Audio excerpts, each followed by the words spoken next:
Seja bem-vindo a mais um Plantcast. Eu sou Carla Vilaça, consultora de desenvolvimento técnico da ICL, e o nosso tema de hoje é sobre a importância que o Brasil tem para a segurança alimentar do mundo. Plantcast, o primeiro podcast sobre fisiologia e nutrição de plantas.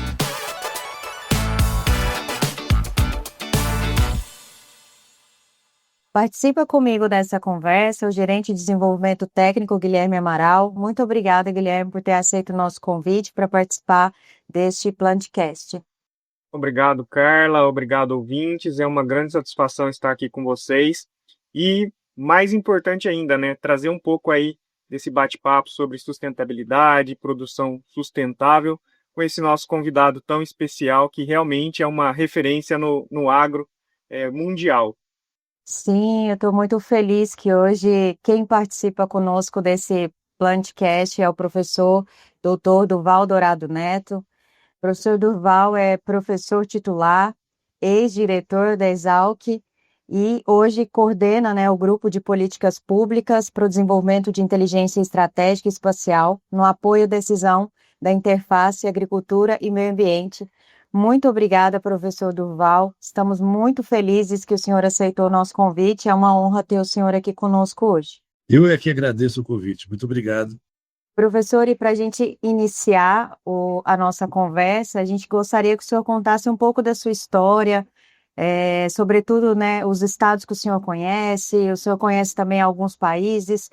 Conte para nós um pouco sobre essa sua experiência, Bem, eu me formei pela Universidade Federal de Viçosa em 1984.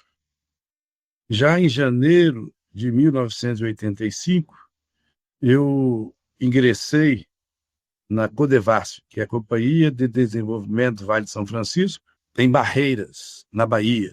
Em 1986, houve uma política da Codevasf de mudança de governança, E aí apareceu a oportunidade para eu vir fazer um mestrado aqui na Exalc, na área de irrigação e drenagem.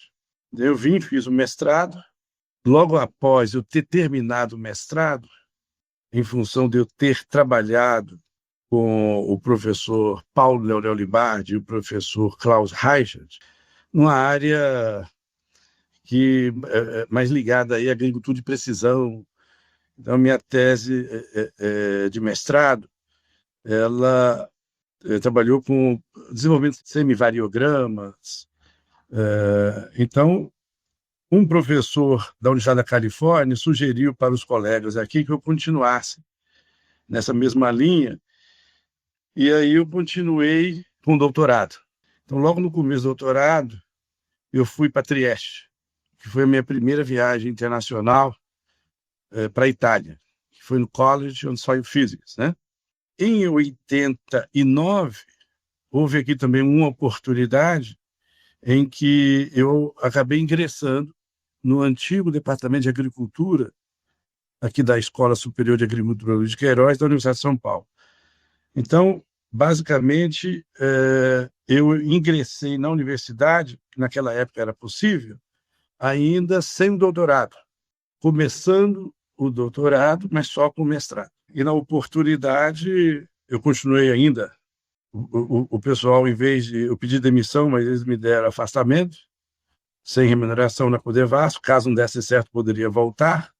E aí, de 89 para cá, eu tenho seguido essa carreira acadêmica. Terminei o doutorado, acho que em 92, e aí, 93 a 95, com esse Nielsen, eu fui para Davis, na Califórnia. Fiz lá um pós-doutorado na área de física do solo, mas também com essa abordagem também de modelagem em agricultura. Retornei e aí comecei as minhas atividades acadêmicas. Parece-me que, se não falha a memória, eu comecei a orientar na pós-graduação, pensando em tese e dissertação já concluída, em 99. E de lá para cá, entre concluído, mestrado, doutorado e andamento, já são 154 mestres e doutores, né? E também nesse mesmo período, de 89 para cá, a gente tem tido vários trabalhos. Então, a área de fitotecnia permite você estar trabalhando uma área bastante ampla, né? Então, ora, a gente está trabalhando com a parte de desenvolvimento de sistema de produção, com a parte de modelos para previsão de safra, monitoramento de safra. A gente continua sendo responsável aí pela área de agricultura irrigada. Então, em função de todas essas áreas de abrangência da fitotecnia, eu tenho aí experiência internacional também, né? Em 60 países. Eu destacaria os Estados Unidos, em função lá do pós-doutorado, principalmente com Davis, Wageningen, na Holanda, onde a gente teve um desenvolvimento forte nessa área de modelagem, e agora, mais recentemente, na China.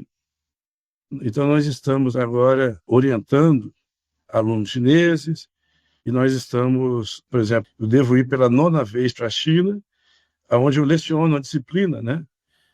Modelos em agricultura. Mas, esse mês, eu estava agora, por exemplo, lá em Córdoba, né? Tratando de um convênio para trazer o Aquacrop, que é o modelo da FAO para previsão de safra, né? A gente fez um acordo de cooperação em função de eu hoje estar também como coordenador do STAC, que é o Centro de Agricultura Tropical Sustentável. Então, eu tenho alguns alunos também trabalhando nessa área, e nós estamos firmando esse convênio agora com o Fereres, né? Por coincidência, esse professor Fereres foi também professor da Universidade da Califórnia em Davis, foi contemporâneo do Klaus, na década de 70, né? E hoje ele está praticamente aposentando e passando isso para a doutora Margarida, que é o nosso novo contato. Então, muito provavelmente, a gente vai ter agora alguns trabalhos, né, nessa linha, principalmente com milho e soja. Além disso, a gente tem também tido muita relação com a iniciativa privada, né, com assessoria com várias empresas. Hoje eu destaco uma que nós estamos com um projeto bastante importante com a empresa na área de produção de SAF, né? Sustainable Aviation Fuel, que seria óleo combustível para aviação, né? Da empresa Aceli.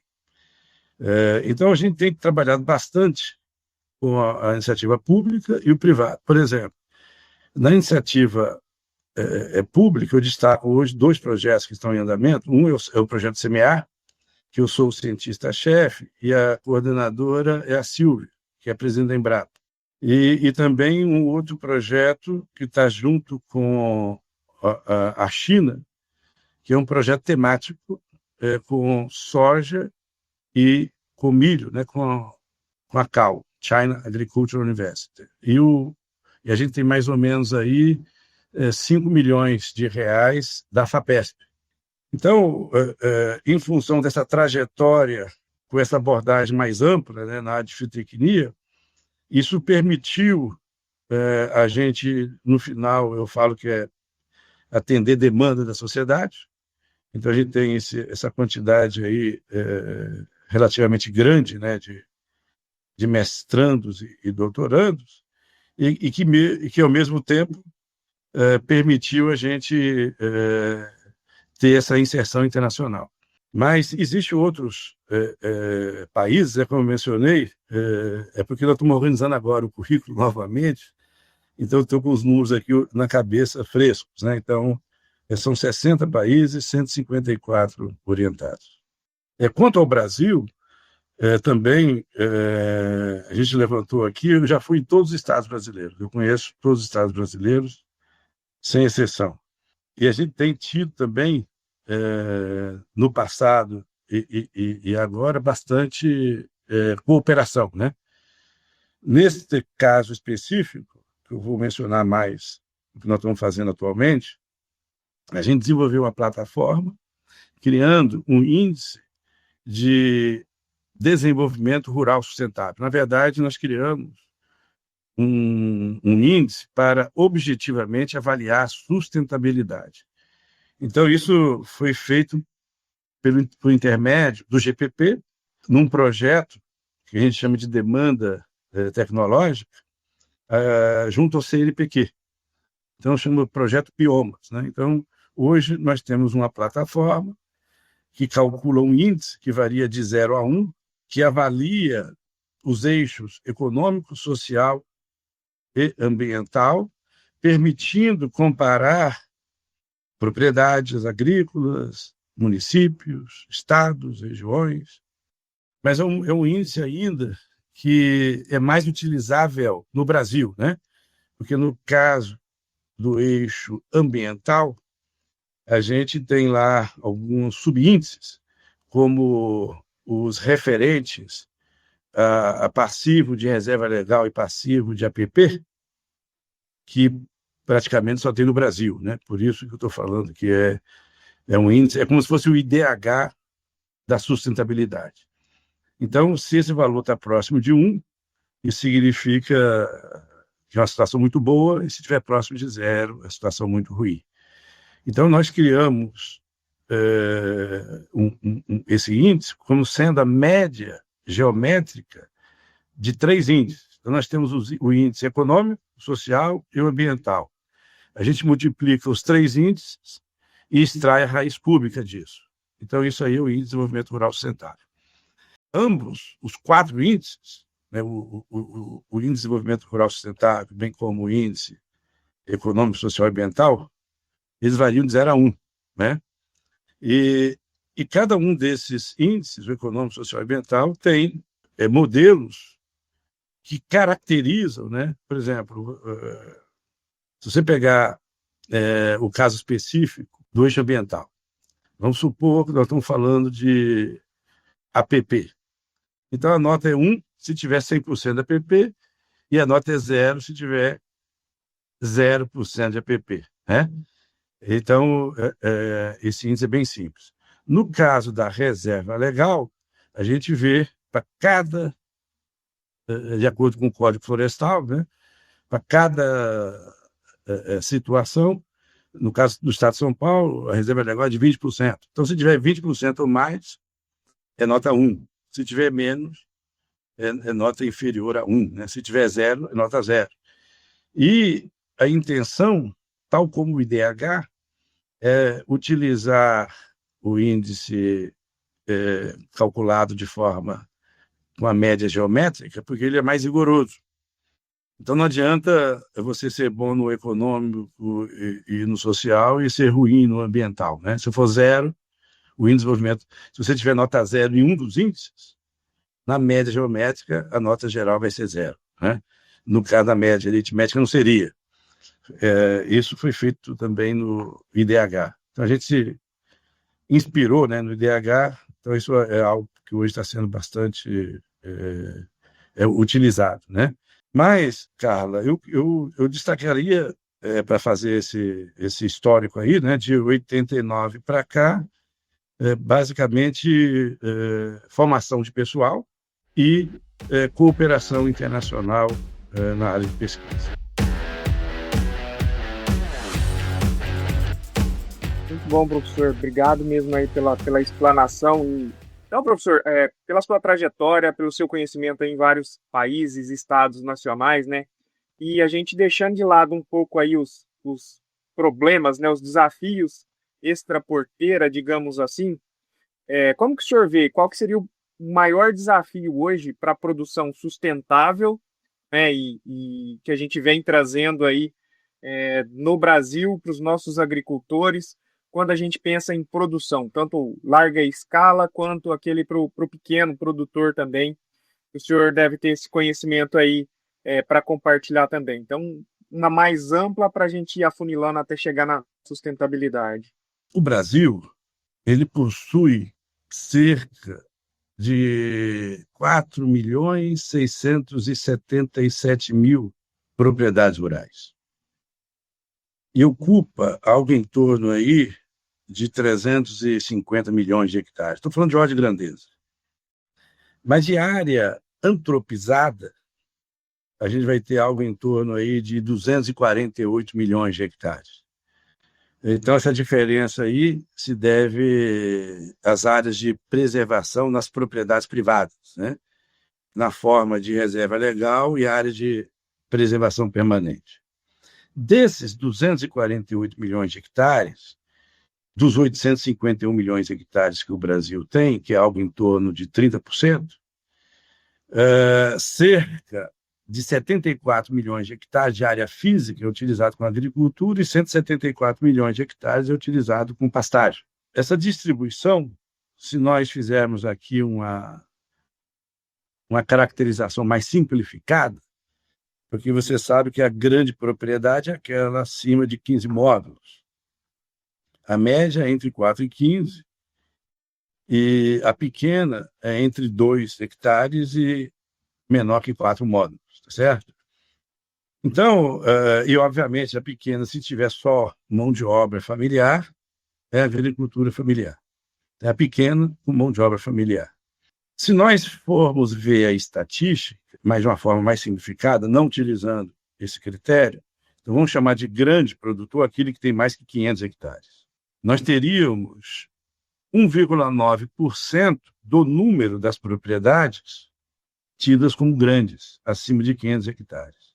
E 98% seriam pequenas e médias propriedades. Só que desses quase 2%, 1,9%, vou arredondar para 2%, 1% é de propriedades altamente produtivas, que tem cerca de 50% da riqueza. E os outros 1%, estou falando dos grandes, né? 2%, 1% com 49% da riqueza e outro 1% com 1% da riqueza, que são os extensionistas, né? Então, nós teríamos aí 2% dos grandes tendo 50% da riqueza, sendo que os extensionistas têm 1% e os mais, o que eu chamo de empresário agrícola, né, aquele que realmente é o que toca a agricultura brasileira, teria aí 49% da riqueza.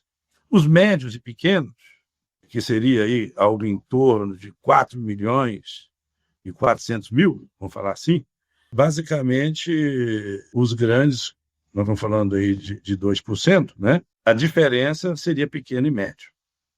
Então, para que a gente consiga, falando agora de inteligência territorial, para que a gente consiga, vamos dizer assim, fazer política pública para resolver problemas de fato, no caso da sustentabilidade, pensando nos 3 eixos, o econômico, social e ambiental, eu faria a seguinte ponderação. Para resolver o problema ambiental, o mais importante são os grandes. É onde tem os maiores passivos, né, vamos dizer assim, ambientais. Então, se você quer uma política pública para resolver problema ambiental, você tem que focar os grandes produtores, em função, obviamente, também do Código Florestal. Se você tem como foco resolver o problema social, aí você tem que focar nos pequenos e médios produtores. E, no caso dos pequenos, a gente vai ter aí uma grande parcela com renda baixíssima que precisa de política pública, né, para, vamos dizer assim, haver intervenção no intuito de melhorar a qualidade de vida das pessoas, né, que é mais de 3 milhões de propriedades, que é a grande maioria, né? E eu também defendo a tese que o mais importante dos 3 eixos é o eixo econômico, porque é ele que dá, entre aspas, sustentabilidade para o social e ambiental. Então é importante que haja política pública, com foco, obviamente, nos 3 eixos, mas tendo como base o econômico, porque o maior problema de desmatamento, o maior problema, vamos dizer assim, ambiental e social, na verdade, está relacionado a problemas de ordem econômica. Então, por isso que a gente tem que estar sempre levando em consideração os três eixos conjuntamente.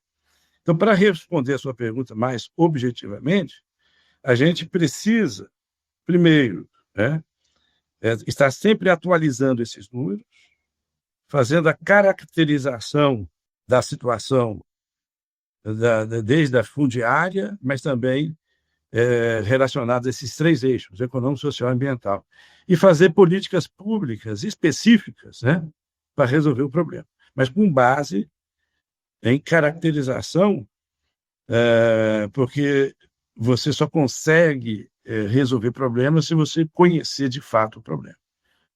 Então, a agricultura brasileira, ela precisa ser melhor caracterizada, e é isso que a gente faz no GPP, né, que é o Grupo de Políticas Públicas. Então, a gente faz toda essa caracterização que eu mencionei, tanto da parte social, quanto da parte ambiental, quanto da parte econômica, para subsidiar ações e, inclusive, diferenciando as classes, né? Então, vai ter intervenções que é eminentemente do Estado, e vai ter intervenções que são pertinentes aí, ao privado, né? Existem também regiões, né, em que necessita mais da intervenção do Estado, e tem regiões que necessita mais apoio do Estado, mas com política pública, sem necessariamente subsidiar, né, como necessita esses 3 milhões, ou mais de 3 milhões, pequenos produtores. Então, a gente tem feito no Grupo de Políticas Públicas, para talvez ser mais incisivo, caracterizações, por exemplo, da infraestrutura. Então, nós temos tudo mapeado em termos de disponibilidade de energia de baixa, média e alta tensão, de transporte. Então, isso aí a gente consistiu os dados da ANEEL. Transporte. Tem rodoviário, ferroviário e hidroviário. Isso aí a gente consistiu os dados do DENIT. E também capacidade de armazenamento. A gente também consistiu os dados aí da Conab. Então, a gente criou, inclusive, um índice de infraestrutura. Por outro lado, nós criamos também um índice do meio físico. Então, a gente tem, na escala de Otto Bacia 12, né, vamos botar assim, na escala de microbacia, vamos botar aí de 5 mil hectares, depois a gente consegue fazer mapas na escala de município, na escala de estado, na escala de região e na escala do país inteiro, né? Então, a gente tem também caracterização do meio físico, no que diz respeito, por exemplo, a relevo. Então, no caso do relevo, vou dar um exemplo de um modelo que nós utilizamos, que inclusive foi motivo, Carla, daquele prêmio que eu ganhei da Bung. Ou seja, uma coisa bastante importante, que é esse projeto Semear que nós estamos trabalhando, cujo foco é 98% em número, né, dos produtores rurais, e 50% da área, como já mencionei, que são os pequenos e médios produtores, né? Nós calculamos o número de antenas para que haja conectividade rural, para que haja possibilidade de inserção de novas tecnologias com enfoque não só econômico, como social e ambiental. Vou dar um exemplo. Hoje já existe tecnologia para você mapear uma propriedade agrícola nos seus diferentes talhões e verificar, por exemplo, que plantas daninhas tem nessa área. E aí você pode aplicar um drone herbicida. Já existem drones aí que permite aplicar até 5 diferentes moléculas, aonde só tem planta daninha. Então, essa é uma tecnologia antiga. Inclusive, eu conheci isso em 93, quando estava em Davis, lá com o Chirini, com o professor Kleber Pereira Lanças, aqui de Botucatu. Então, é um exemplo, né, em que você atende tanto o ambiental quanto o econômico. Então, se você aplicar o herbicida uma molécula que tem maior eficácia, onde só tem a planta daninha, então você tem lá um registro do produto, por exemplo, 2 litros por hectare, e você só ter 3% da área com planta daninha, você vai aplicar só 3% desses 2 litros. Então, isso é bom para o meio ambiente, porque você vai ter um impacto menor. Isso é bom para o agricultor, porque, do ponto de vista econômico, ele vai ter um custo menor. E ele está respeitando a legislação. Então, onde tem planta daninha, ele está aplicando a dose de 2 litros por hectare. Mas só está aplicando onde tem planta daninha. Então, foi por isso que a gente ganhou, ano passado, o prêmio da Bung, né? Eu utilizei o mesmo modelo para fazer o levantamento da área adicional irrigável no Brasil, que foi transformada hoje no Plano Nacional de Irrigação. Então, por exemplo, o que nós fizemos? E aí, para poder ilustrar, porque eu não falei dos outros mapas, né? Mas nós fizemos um levantamento para atender a demanda da sociedade mundial, que seria o quê? Segurança alimentar. Hoje, vamos colocar os números de forma mais correta. Em 2016, a gente precisa atualizar esses números, nós éramos 7 bilhões de pessoas. E, obviamente, aqui não dá para detalhar aqui os critérios utilizados, obviamente, isso é um pouco polêmico, mas a ordem de grandeza eu acho que é bem razoável. Obviamente, em função de critérios, esse valor pode ser diferente de um autor para outro.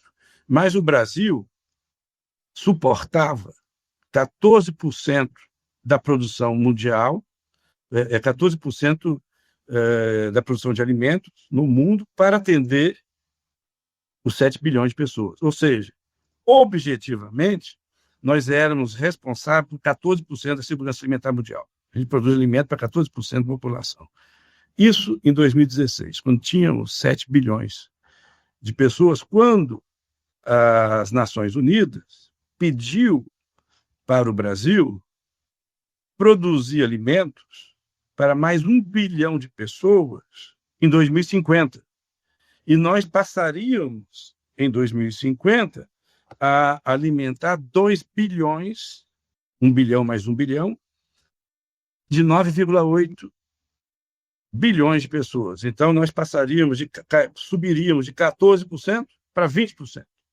Então, objetivamente, o Brasil contribui em termos de segurança alimentar com a produção de alimentos de 14% para 20%, para 1 bilhão em 2016 para 2 bilhões em 2050. 1 bilhão de 7 bilhões em 2016 e 2 bilhões de 9,8 bilhões em 2050. Como é que a FAO fez isso? Ela, em 2016, ela falou, olha, nós vamos crescer 2,8 bilhões nesse período. E o Brasil precisa produzir para 40% desse crescimento.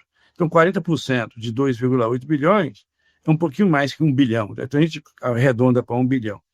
Então, é isso aí que, objetivamente, a gente chama de segurança alimentar. Qual foi a resposta do Brasil?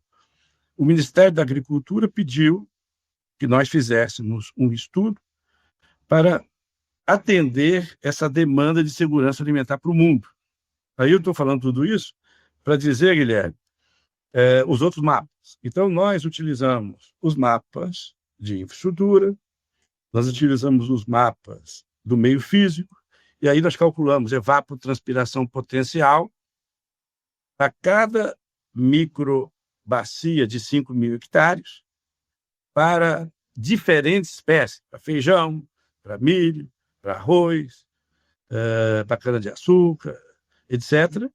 E pegamos o pior caso. Qual que é o pior caso? É aquele caso em que a evapotranspiração potencial máxima é máxima. Por exemplo, a gente sabe que uma cultura anual, a demanda evapotranspiratória, ela acompanha o índice de área foliar. Então, normalmente, o pico da evapotranspiração potencial ocorre no florescimento. Então, a gente pega lá, por exemplo, faz um cálculo numa microbacia para milho, dá 8,64 milímetros por dia de evapotranspiração. Aí faz para feijão, faz para soja, faz para diferentes espécies. Aí dá 5, dá 7. Então, o milho é que tem a evapotranspiração potencial máxima, tá certo? É o pior caso. 8,64 milímetros por dia, vezes 1 litro por metro quadrado por milímetro, vezes 10 mil metros quadrados por hectare, isso corresponde, vezes 1 dividido por 86.400 segundos por dia, isso corresponde a 1 litro por segundo por hectare. É o que nós chamamos de vazão unitária, tá certo? E aí a gente tem outros mapas que nós recebemos da Agência Nacional de Água, do Ministério do Meio Ambiente, e nós calculamos o Q, e tivemos o Q95, né? E nós calculamos o que nós chamamos de água disponível para irrigação. O que é água disponível para irrigação? É o Q95 menos todos os usos. Então, nós temos um mapa de tudo isso. Então, tem mapa de uso de água para irrigação, mapa de uso de água para dessedentação animal, mapa de uso de água para indústria, mapa de uso de água para o meio urbano, todos os usos possíveis e imagináveis. Além disso, consensamos, né, utilizar parte dessa água também para preservação. Aí o que sobra é a água utilizável. Então, vamos supor que nesse exemplo, vamos fazer uma conta aí, 851 milhões de hectares dividido aí por 5 mil hectares, vai dar uns 170 mil microbacias no Brasil. Então, a gente fez, utilizando o supercomputador da USP, microbacia por microbacia. Então, vamos lá para a microbacia 1, né? Vamos supor que a gente tenha 3 mil litros por segundo de Q95 e 2 mil litros por segundo de outros usos. Então, 3 mil menos 2 mil sobra 1.000, certo? 1.000 litros por segundo. Se eu dividir, se naquela microbacia for 8,64 milímetros por dia, isso equivale a 1 litro por segundo por hectare. Então, se eu dividir 1.000 litros por segundo por 1 litro por segundo por hectare, significa que naquela microbacia eu posso irrigar 1.000 hectares. Então, 1.000 litros por segundo dividido por 1 litro por segundo, corta, dividido por hectares, então, 1.000 hectares. E aí foi assim que fez a conta. Então, a gente fez uma microbacia, achou 1.000 hectares, na outra achou 500, na outra achou 300. E quando você varre todo o país pelas 170 mil microbacias, no final, nós chegamos com água superficial 53,4 milhões de hectares. Esta é a área adicional irrigável no Brasil. E aí, desses 53,4 milhões de hectares, nós identificamos em 2 classes, nós criamos 3 classes, que foi o Plano Nacional de Irrigação. As 2 primeiras classes nós chamamos classe de intensificação, que seria adicionar a área irrigável na área nos 74 milhões de hectares que eu mencionei inicialmente, já antropizado. Então, nós criamos um modelo com inteligência territorial, utilizando o supercomputador para atender a demanda mundial de segurança alimentar, né, com esses mapas todos. Então, é óbvio que tudo que eu estou falando aqui tem um mapa correspondente. Então, nesse exemplo, os 53,4 milhões, com suas 3 classes, se tornou o Plano Nacional de Irrigação. As 2 primeiras classes somam algo em torno de 15 milhões de hectares, que são as áreas de intensificação e as áreas de expansão. Então, nós achamos 26,7 milhões de hectares na área de intensificação, que é aquela área de 74 milhões de hectares, que eu mencionei, com agricultura. E na outra área, de 174 milhões de hectares, nós achamos outros 26,7, que vai dar os 53,4, certo? Nós repetimos o procedimento com água subterrânea. Isso aí eu estou falando de água de rio, ortobacia 12, que são rios de alta vazão e média vazão. E aí repetimos isso com água subterrânea, mas os dados um pouco precários, né, que isso deve ser atualizado com o antigo CPRM, que hoje é o Serviço Geológico Brasileiro. Então, a gente vai repetir isso, a gente deve atualizar isso ano que vem. Nós achamos mais outros 2,4 milhões. Então, o Plano Nacional de Irrigação oficial tem 53,4 mais 2,4, se não me falha a memória, são 55,8 milhões de hectares, sendo 53,4 com água superficial e 2,4 com água subterrânea. Isso que é o Plano Nacional de Irrigação. E dentro do Plano Nacional de Irrigação, a gente criou um filtro para as duas primeiras classes, que eu já mencionei, de intensificação e de expansão, que é mais ou menos cada uma com 7,5 milhões, e vai dar aí uns 15 milhões de hectares. Então, o Brasil ele cresce aproximadamente 200 mil, 300 mil hectares ano irrigada, né? Então, eu fiz a conta em função de uma consulta que eu fiz para a BIMAC, em que o Brasil tem uma capacidade industrial instalada de crescer até 500 mil. Então, se você fizer essa conta, esses 55,8 milhões de hectares corresponderia a um projeto para o Estado, não é para o governo, é para o Estado brasileiro para os próximos 100 anos. Então, eu falo que isso aí, o Plano Nacional de Irrigação, é um programa de longo prazo, 100 anos, né? Lembrando, né, que hoje, praticamente, atualizando os números, o Brasil tem 10 milhões de hectares irrigados, né? Naquela oportunidade, tinha 8,2, se nós considerarmos a fertirrigação da aplicação de Viaça na cana-de-açúcar. Se não considerar, seria 5,2. Lembrando que, por exemplo, que a China e a Índia, né, possuem mais de 50 milhões de hectares irrigados, né? Então, esses números aqui são bem razoáveis para o nosso país. Então, observe, para poder fechar o raciocínio, que desses 58 milhões de hectares, que é o Plano Nacional de Irrigação, nós identificamos 15 milhões de hectares para atender a demanda mundial de produção de alimentos, para dar segurança alimentar para 20% da população. Então, nesses 15 milhões de hectares, nós identificamos, né, dentro dos 55,8, aonde é mais fácil de fazer inicialmente, onde é mais barato para o Estado, aonde a gente tem melhor condição, primeiro, de infraestrutura, de mão de obra especializada e de meio físico, e de água, obviamente. Então, isso aqui é uma resposta, Guilherme, para você, objetivamente, de como a gente trata, né? Obviamente, eu sempre falo que o modelo geral de tudo que a gente faz é fato, valor e norma.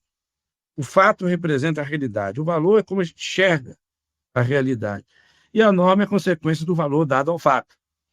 Então, do ponto de vista científico, o que a gente faz? A gente faz a caracterização, onde não tem valor, certo?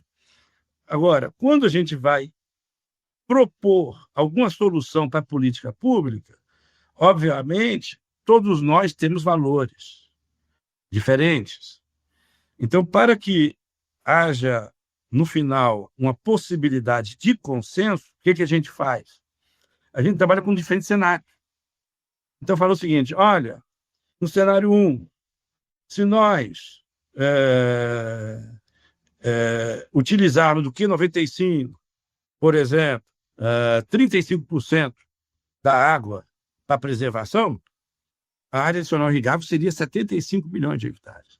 Mas, utilizando 50%, isso caiu para 55,4 milhões de hectares com água superficial. Então, isso aí, na verdade, é um valor, né?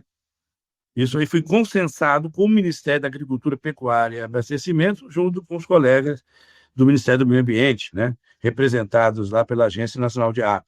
Então, é óbvio que se um outro colega repetir o mesmo estudo com outros valores, eles vão encontrar números diferentes. Pode ser maior ou pode ser menor. Obviamente, dependendo dos critérios utilizados. Então, por isso que eu falo fato, valor e norma. Então, no caso do fato, é que aí que eu tento, agora, objetivamente responder a sua pergunta, Guilherme, é a caracterização da realidade sem nenhum viés, certo? A evapotranspiração é 8,64 milímetros se você usar milho, 7 milímetros se você usar soja e assim por diante. Então, isso aí é uma caracterização utilizando conhecimento científico para, em última instância, subsidiar política pública. Então, em função por exemplo, da caracterização do meio físico, nós temos todos os mapas dos rios brasileiros e a gente conseguiu calcular a área adicional irrigável, microbacia por microbacia. Então, ficou em uma semana no supercomputador da USP rodando para sair o resultado dos 55,8 milhões de hectares. E quais são as premissas que estão por trás disso tudo? Primeiro, não desmatar nenhum hectare. Por quê? Porque você não vai... Eu acredito que isso aí praticamente é consenso, né? A gente tem condições de atender a demanda mundial de segurança alimentar, ou seja, prover alimento para 2 bilhões de pessoas em 2050, sem desmatar um único hectare. Então, essa é a primeira premissa. A segunda é que, quando você irriga, você tem segurança da produção de alimentos e, ao mesmo tempo, você tem maiores produtividades. Por exemplo, o milho, hoje, tem uma produtividade média de 5.700 quilos por hectare no Brasil. Irrigando, você pegar a sua parte irrigada, seguramente você pode produzir algo em torno de 8.000 quilos por hectare. Então, sempre quando você irriga, você tem ganhos de produtividade. Então, o critério, obviamente, é econômico, porque dá para produzir mais que 8.000. Por que não produz mais que 8.000? Porque não é econômico produzir mais que 8.000. Então, obviamente, eu quero aqui, para finalizar, dizer o seguinte, que esse é um exemplo de um estudo em que a gente utilizou conhecimento científico para atender demandas da sociedade com critérios todos consensados e estabelecidos na forma de cenários para o gestor público escolher aquela solução que lhe parece mais razoável, né? Então, o princípio da razoabilidade, com base em sustentabilidade econômica, social e ambiental, está por trás de tudo que nós fazemos. Fato, valor e norma. O fato é a caracterização, sem valor. É só caracterização com base no conhecimento científico. É a caracterização da aptidão agrícola. É a caracterização da vazão de um rio. É a caracterização da aptidão agrícola. É a caracterização da fertilidade do solo, é a caracterização da evapotranspiração potencial, é a caracterização da temperatura, é a caracterização de vários atributos que eu estou chamando de fato. Aí vem o valor. Então, como é que a gente vai tratar isso? A gente vai usar 100% do que 95%? Ou a gente vai descontar os usos? Vai descontar os usos. E nos usos, vai considerar preservação ambiental? Vai considerar preservação ambiental. Então, esses valores que impactam o resultado final, ele tem que ser colocado na forma de cenário. Foi essa a premissa que nós utilizamos. E mais uma coisa que eu gostaria de adicionar é que nós estamos agora trabalhando também com modelos estocásticos. Nós estamos inserindo risco para trabalhar com probabilidade. Essa solução tem probabilidade de 95% de dar certo. Né? Então, modelo estocástico também. E a norma é o que você escolhe no final dos diferentes cenários propostos. Fato, valor e norma. Não sei se está claro aí, Guilherme, mas eu acredito que é essa forma mais razoável, né, de tratar, vamos dizer assim, de política pública, de tratar desse assunto importantíssimo para o país, Brasil, que é essencialmente agrícola. Fantástico, professor. Deixou bem claro aí essas as ponderações e essas dificuldades que a gente tem em produzir mais, mas também mostrando a possibilidade de sempre ter esse aumento em produtividade, né? Fantástica a resposta. Nesse exemplo, Guilherme, não sei se ficou claro. Então, nós temos o Plano Nacional de Irrigação, com o objetivo de suportar política pública para os próximos 100 anos para o Estado brasileiro, que possui 6 classes e tem análise territorial. Esse é o Plano Nacional de Irrigação. O segundo aspecto, os 15 milhões de hectares que estão dentro desses 55,8 milhões de hectares que é o Plano Nacional de Irrigação, é a resposta do Brasil para atender as demandas de segurança alimentar do mundo, para que o Brasil, nos próximos 30 anos, produza alimento para mais 1 bilhão de pessoas, para a gente passar de 14% para 20% da população mundial suportada em termos de produção de alimento pelo Brasil. É essa a contribuição do Brasil, objetivamente, em termos de segurança alimentar, né? Respeitando os valores da sociedade, como, por exemplo, não desmatar. A gente está propondo uma solução sem desmatar. E a primeira é política de longo prazo, 100 anos. A segunda é política de médio prazo, 30 anos. Lembrando, né, que a gente calculou aqui com base na capacidade da indústria instalada, capacidade instalada da indústria. E o terceiro que eu mencionei é o plano de governo, que é para os próximos 4 anos, vamos falar assim, que é a duração de um governo, né? Que dá para fazer 2 milhões de hectares. Então, nós também apresentamos, eu esqueci de falar, uma área de 6,4 milhões de hectares, que é a área adicional irrigável nos 8 polos de irrigação do Brasil. Ou seja, onde é mais fácil começar? Nas áreas adjacentes aos polos existentes, atualmente, onde já existe mão de obra especializada e infraestrutura, principalmente energia, e o mercado, né? Então, isso é 6,4 milhões de hectares. Então, dá, nesses 6,4 milhões de hectares, para atender programa de curto prazo, que é de 4 anos, que é para os próximos 3 governos. Nós colocamos lá os 6,4 milhões de hectares, 2 milhões de hectares por cada período de 4 anos, né? Pensando aí em crescer, em função da limitação da indústria, de 500 mil hectares ano. Obviamente, esse estudo ele precisa ser sempre atualizado, né? Melhorar a escala, melhorar as informações, principalmente de água subterrânea, e talvez alterar alguns valores, né? Como, por exemplo, esse que eu mencionei, da quantidade relativa de água utilizada para preservação. Mas, basicamente, Guilherme, essa seria a minha resposta aí para o que fazer, né, em termos de política pública. É mapear o país, inclusive a gente mapeia nas outras classes, dizendo aonde é prioritariamente de intervenção do Estado em função da concentração daqueles produtores que nós denominamos de vulneráveis, né? Que são aqueles pequenos produtores com baixíssima renda, que são a grande maioria, cerca de mais de 3 milhões de produtores rurais.